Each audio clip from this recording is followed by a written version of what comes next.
This paper is written by myself for Dr. Zargar for PHH 3200 Medieval Philosophy on May 22nd, 2025. The Radiance of Purpose, Recovering Teleology in Medieval Philosophy. In a world marked by moral disorientation and spiritual fragmentation, the medieval Catholic tradition offers a vision of human purpose grounded in the idea of teleology, an understanding of life as directed toward a divinely ordained end. This teleological vision, most clearly articulated by Augustine of Hippo and later developed by Thomas Aquinas, provides a powerful alternative to the modern notion of the self as autonomous and purposeless. Through a focused analysis of this theme, we can see why medieval Catholic philosophy remains urgently relevant today. Rather than attempting to cover every aspect of this tradition, this essay will argue that its enduring value lies in its portrayal of the human person as a creature oriented toward the good, and in its philosophical insistence that moral formation and intellectual inquiry are meaningful only in light of this final end. Augustine of Hippo, writing in the late 4th and early 5th centuries, developed a teleological anthropology that placed divine orientation at the core of human identity. In his Confessions, Augustine explained that the soul remains restless until it finds its ultimate peace in God. This is not simply emotional longing. It reflects his understanding of human nature as fundamentally directed toward the divine. Augustine maintains that the soul is created for communion with God, and any attempt to seek fulfillment elsewhere leads to disorder. Sin, in his view, is not merely a legal offense, but a misalignment of desire, what he calls ordo amoris. To achieve true peace, desires must be ordained toward God, making virtue a teleological reality that aligns the soul with its highest end.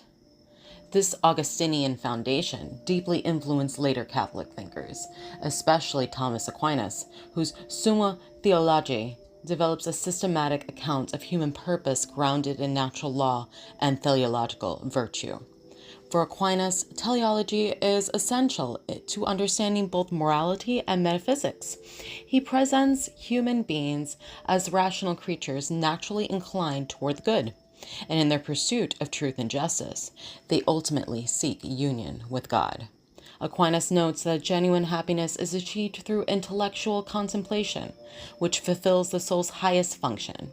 This act of contemplation is the pinnacle of human flourishing and aligns with his argument that beatitudo, true happiness, is found in the vision of God. In this way, Aquinas develops Augustine's ideas into a fully integrated philosophical and theological system, in contrast to many modern ethical frameworks, which are often consequentialist, emotionivist, or relativist. The teleology of medieval Catholic thought insists on the objective nature of the good. Aquinas maintains that moral laws are intrinsic to human nature and reflect the divine order of creation. This view is echoed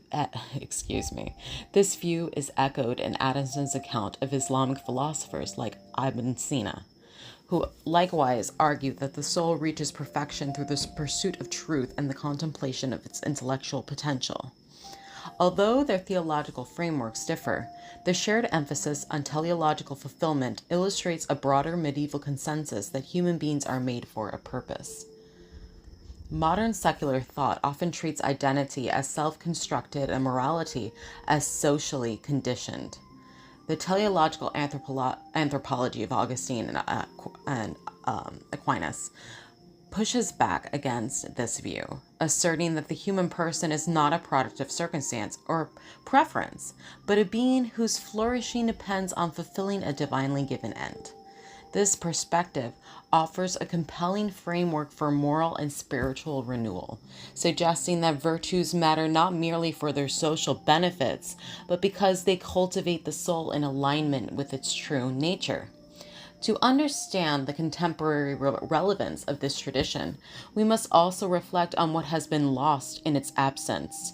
The modern world is frequently described as lacking belief in a final cause or ultimate purpose. This loss of teleological thinking has profound implications. Ethical reasoning becomes unstable, and education is reduced to functional training rather than personal formation. Augustine and Aquinas both argue that knowledge should lead to wisdom and wisdom to sanctity. Under this view, education involves the whole person, shaping intellect and virtue together in pursuit of the highest good. Moreover, the structure of medieval thought itself provides a model for constructive inquiry. Aquinas' method of raising objections and responding with clarity and precision reflects a deep commitment to reasoned dialogue and intellectual humility. The scholastic method assumes that truth can be approached through structured argument and mutual respect. This model of philosophical discourse, rooted in order and openness, stands in sharp contrast to the fragmented and adversarial nature of much contemporary debate. The relevance of medieval Catholic teleology is not confined to individual ethics. Its implication extended into broader domains like politics, education, and cultural life. If human beings have an inherent purpose, then institutions should be designed to support the cultivation of that purpose. This does not mean merely protecting rights or promoting comfort. It means creating conditions for virtue, truth, and beauty to flourish in a time marked by ideological polarization and existential uncertainty. The vision of Augustine and Aquinas offers a long and patient path toward renewal. Finally, examining the relationship between Augustine and Aquinas reveals an evolution rather than a repetition of ideas. Augustine brings a voice of personal experience and spiritual yearning, while Aquinas constructs a system of theological clarity and rational precision. Their complementary differences enrich the Catholic tradition, showing how divine love and intellectual rigor together point the soul toward God. This harmony of passion and order illustrates the lasting power of medieval Catholic philosophy to address both the mind and the heart.